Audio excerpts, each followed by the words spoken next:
more conversation. Errol Spence Jr., Terence BuD Crawford got another question about this bout, and a very, very specific question, so I definitely appreciate that. Shout out to my man, Dre Finest, pause. His question is this: which fighter has the best technique while closing distance? This is your boy JG. This is the Punch Report. In this video, we break down Errol Spence Jr., Terence BuD Crawford, closing the distance, executing offense. Let's go.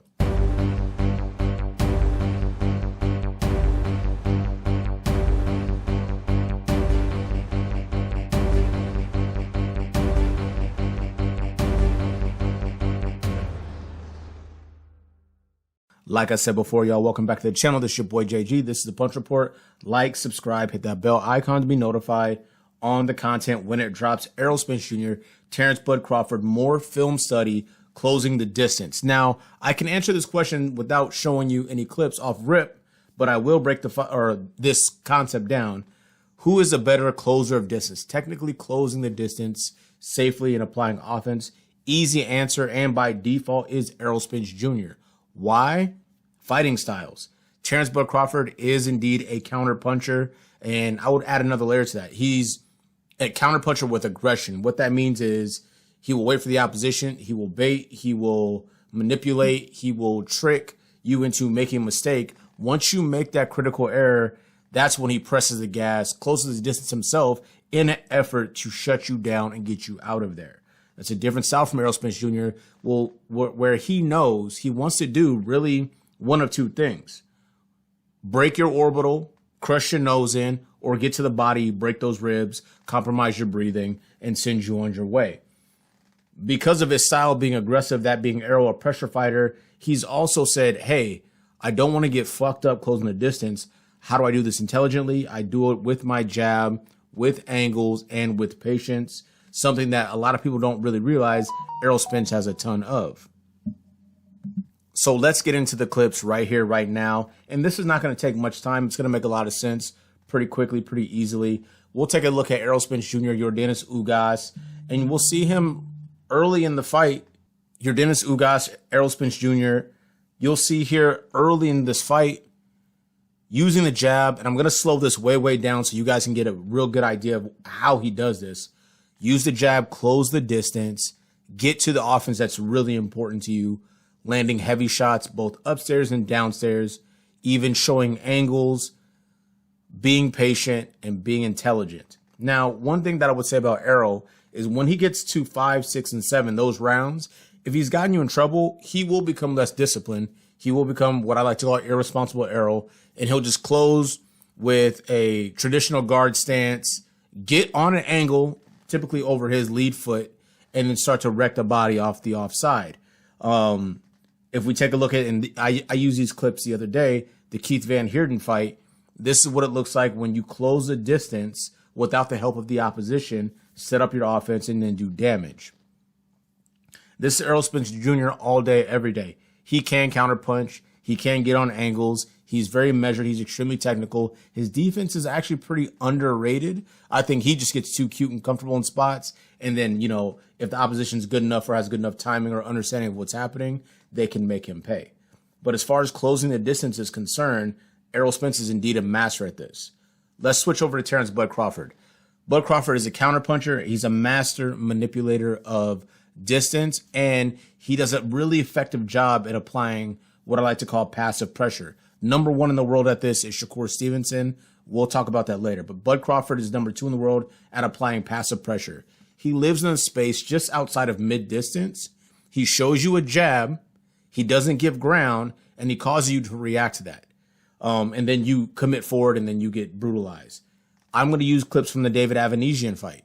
This is not going to be a recipe for success if you're any fighter going up against Errol Spence Jr. That's Terence and Errol. Shout out to them. Against Terence BuD Crawford, walking him down high guard. We talked about Felix Diaz yesterday. Avanesian knew that he was limited offensively, really holistically as a boxer against a skilled fighter like Terence BuD Crawford. So he opted to go with the high guard and try to land heavy shots. He had some success getting stuff off for the most part, but BuD Crawford was really in there shaking off rust, getting warmed up, getting reacclimated to live action, and then landing offense. But what you'll see is BuD Crawford taking his time, be patient, land shots upstairs, really had a high success with the uppercut, eventually stopping David Avanesian. But what you're not going to see a lot of BuD doing is showing a high jab out, shrinking in behind the jab, and then deploying offense. He's going to bait you into making the mistake, making the critical error. Let's move over to Terence BuD Crawford, Shawn Porter. These highlights are spectacular. This is second to the last fight. Some of you guys have been asking for more recent video, more recent tape breakdown. So these two fights are BuD's last fights, Avanesian and Showtime Shawn Porter. This is another fight where BuD Crawford doesn't have to put himself in a position to have to be the guy that closes the distance, because the opposition is trying to get to him, be rough, get to his body, make things difficult. Shawn Porter had success early. He really had a good account of himself until he didn't. This is the brilliance of Terence BuD Crawford, though. The shot or the fight sequence that ends this bout, Terence BuD Crawford first identifies this in the second round of this fight. I'm going to play the clip for you right here, right now. This is the end of the second round. Look at how Shawn Porter commits forward. BuD Crawford half step back, outside foot first, gets on the angle, deploys the shots, the body. It's like a hybrid hook slash uppercut.